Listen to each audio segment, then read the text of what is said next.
আসসালামু আলাইকুম এভরিওয়ান। চলে আসলাম ফিউমেচিনো ইন্টারন্যাশনাল এয়ারপোর্ট।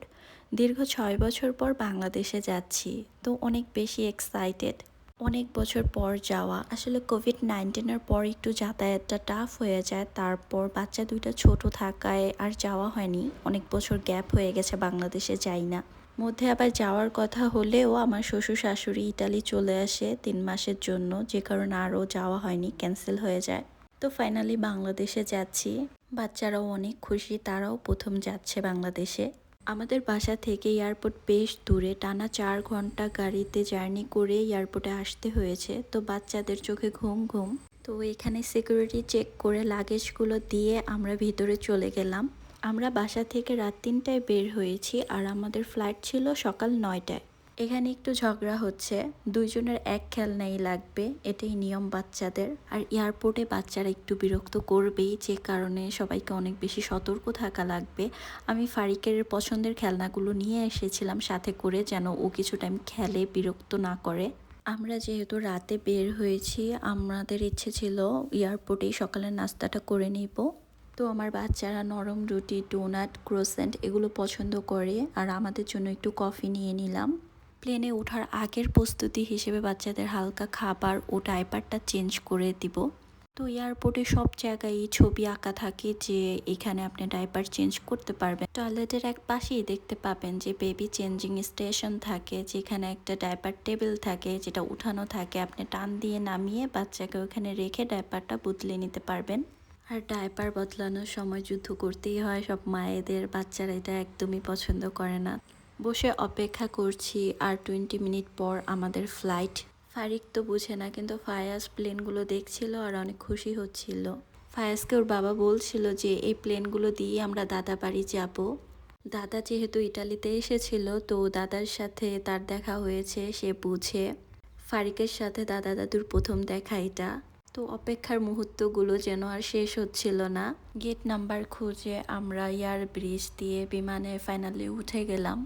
বাচ্চার দুধ ক্যারি করার ব্যাপারটা আমি একটু চিন্তায় ছিলাম যে লিকুইড তো অ্যালাউ না, আমাকে নিতে দিবে কিনা, কিন্তু ইটালিতে একটুও সমস্যা করেনি।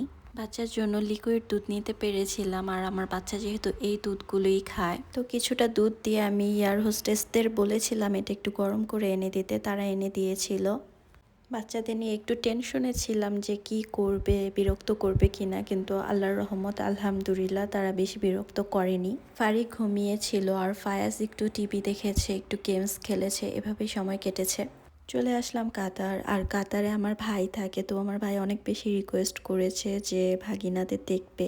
আমরা যেন এমনভাবে টিকিট কাটি যেন 2-3 দিন অ্যাটলিস্ট কাতারে থাকতে পারি। তো আমরা কাতারে 3 দিন ছিলাম, সেখানে অনেকগুলি ভ্লগ আমি শেয়ার করব। তো আপনারা আমার ফেসবুক পেজটি ও ইউটিউব চ্যানেলটি সাবস্ক্রাইব করে পাশে থাকবেন।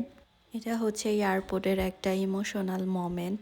ফায়াজ 3 দিনের জন্য মামাকে পেয়ে এখন মামাকে ছাড়া বাংলাদেশে যাবে না, অনেক কান্না করছিল, হাত ধরে রেখেছিল মামার। তো এয়ারপোর্টে আমার বোন জামাই ফায়াজের মামা প্লাস আঙ্কেলও ছিল। ফায়াজের বাবা অনেক বুঝিয়ে পরে ফায়াজকে নিয়ে আসলো। Guys, ini bukan. Dalam bacot. Itu sih. Flying. I love you, Faiz. I love you. Well, I love you. Well, I love you, Mama. I love you. Okay, আসো. আসো. Coba betul. I love you. Bye bye. কাতার এয়ারপোর্টটা অনেক সুন্দর, আমরা ভিতরে ঘুরে ঘুরে দেখছিলাম, কিন্তু আমাদের হাতে বেশি সময় ছিল না, আমাদের ফ্লাইটের টাইম হয়ে গিয়েছিল। এখানে প্লেনে উঠতে আমরা বিজনেস ক্লাসের বাস পেয়ে গিয়েছিলাম। বাচ্চার সাথে থাকায় তারা আমাদের এটা দিয়েছিল। নর্মাল বাসগুলোতে যেটা হয় অনেক বেশি মানুষ থাকে আর দাঁড়িয়ে যেতে হয়, আর বাচ্চাদের নিয়ে এটার মধ্যে বসে যেতে পেরেছিলাম, বসার ব্যবস্থা ছিল। ফায়াজের ট্যাবে কিছু গেমস নামিয়ে নিয়ে গিয়েছিলাম যেন ফায়াজ কিছুটা টাইম ব্যস্ত থাকে। আর ফ্লাইট দিনের বেলা হওয়াতে ফায়াজ বাইরের ভিউটাও দেখছিল। সাগরের উপর দিয়ে প্লেনটা যায়, আসলে বাইরের ভিউটা অনেক বেশি সুন্দর লাগছিল জানালার পাশে বসে। আর প্লেনে বাচ্চাদের ঘুমানোর জন্য বেবি ভেসিনেট দেয়, তো আমাদেরও দিয়েছিল। পরবর্তীতে আবার ওরা চেক করতে এসেছিল ফারিককে ওটাই ফিট হবে কিনা, কিন্তু ফারিক ওটাই হয়নি, এটা মাথায় আঘাত পাবে তাই নিয়ে গিয়েছে। তো আমাদের খাবার চলে এসেছে, খাবারে ছিল চিকেন, রাইস, একটা dessert, juice, bread.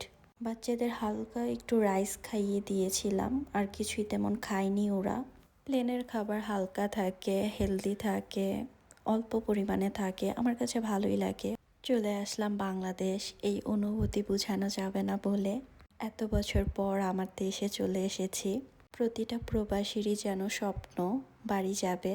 Finally Fayaz তার দাদুর কোলে।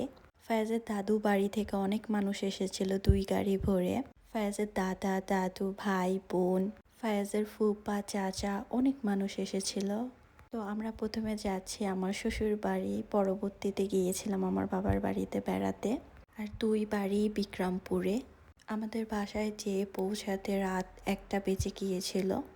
তো আজ এই পর্যন্তই। আশা করি ব্লগটি ভালো লেগেছে। ভালো থাকবেন, আমাদের জন্য দোয়া করবেন। কথা হবে নেক্সট কোনো ব্লগে। আল্লাহ হাফেজ।